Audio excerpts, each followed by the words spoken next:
Get ready to walk the black carpet and celebrate what has become one of this area's popular events that spotlights some of this area's and community leaders and small business owners.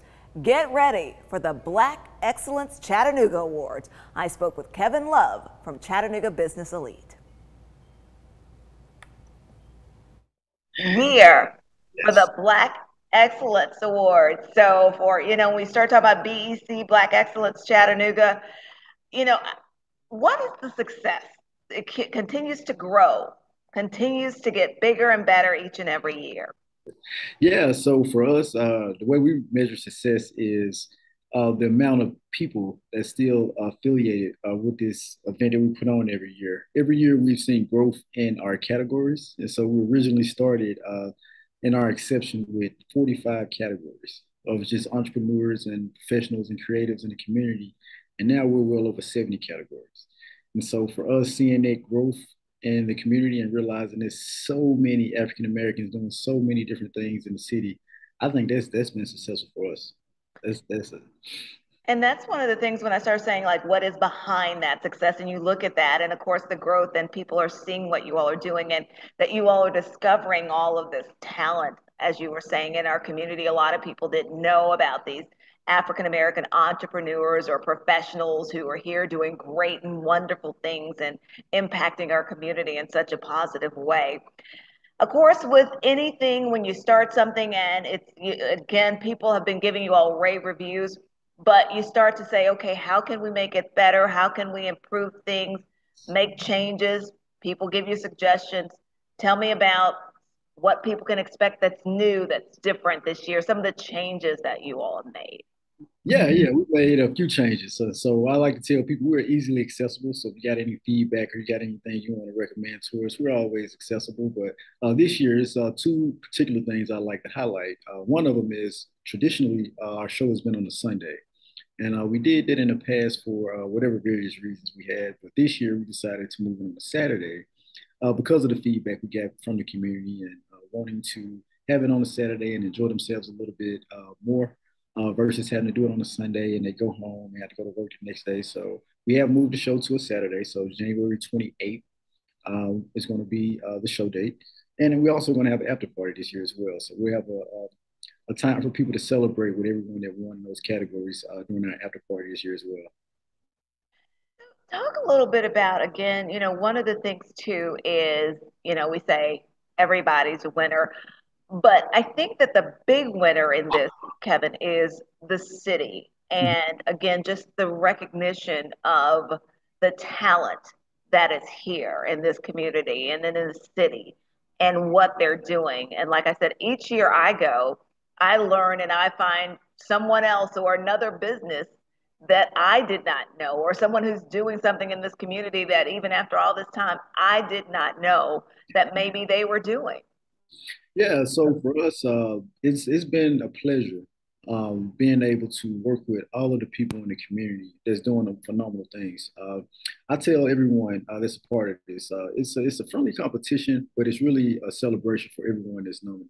So this year, it's been important for us to make sure that we're leveraging all of the nominees in the award show. Oftentimes, when we have sponsors, they're asking about everyone that's nominated in the categories and not just the winners. And so for us, we like to promote the entirety of the show. So I like to say we promote everybody that's nominated. We're not promoting one particular category or one particular business. We're promoting everyone that has eyeballs on what we're doing. So with 75 categories, that's a ton of people that's nominated.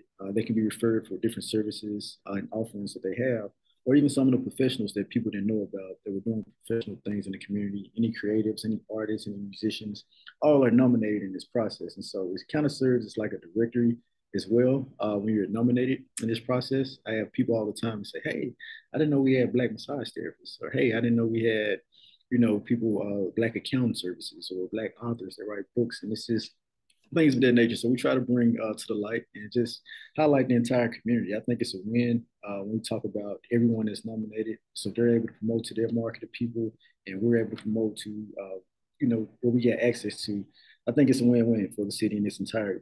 And that's so important when you start talking about that. Now, when we start talking about, though, we've gone from 35 to 75. categories, more than 70 categories now. So will the show be a little bit more compact this year, or Yeah. anything different about that? Yeah. So with the show this year, we're going to shorten the show primarily because we do have an after party. So a lot of the entertainment, we'll kind of scale back a little bit. What we want to do is make sure the show is transitioning smooth. And so some of the things we're doing is some of the acceptance speeches. We kind of cut down on some of the acceptance speeches times. Uh, Things we do with presenters. So the show will it'll run a little smoother this year where we can get people in and out. And the goal ultimately is for everyone that wins to still celebrate with people that's in the building. And so we don't want people leaving the building while people are still winning awards. So we shorten the show in that regard, just to ensure everyone gets a fair opportunity to celebrate with everyone that's there, and also everyone get to see who's winning. You don't want to see the next day who won in these categories, so we want to make sure everyone gets their recognition on stage, and people get to see them accept their award, and also just get the fellowship with everyone that's in attendance as well. So the show has been shortened because of this. So we did take that feedback and make modifications to the show in regards to that. And I want to say one of the things too that you all have been doing over the years as we get to year four, as you all get to year four now, a lot of like new talent and new people starting to be nominees. I know that like in my particular bill, I'm looking at like all this, these young up and coming talented journalists that are, nominated now in this field as well. And we have, I think, three of my colleagues Yeah. here nominated. It's Jemiah Beatty and Cornelia Nicholson, and also Dallas Payne nominated with me and with other young talent in this community. So you start to kind of see that as well as find out about more of this kind of young and upcoming talent in other industries as well, including like in ours in journalism. Yeah, yeah. So that's the goal. And so for us, we want to make sure, of course, we want to continue to pay homage to people that did it before us. And so we have a particular part in the show where we give away homage awards. And we have historically had issues with kind of promoting to the older demographic of people in the community. And so we've been doing our best efforts to ensure that we're reaching that demographic of people in the community as well. But yeah, that's the goal, just to ensure that we're highlighting new people that's been doing things in the community, but also people that's been doing it for a long time as well. So that's exciting. With the award show voting starting November 1st, I think it's really exciting for people now. So people are like, what do we need to do, or how can we do this, or and I never tell anybody how to promote, but we always tell guys, hey, you guys got to be creative. You got to get the people to vote for you. So whatever their creativity is, we want to ensure that you guys do that. So it's a friendly competition, but for me, I think it's more of a celebration than a competition.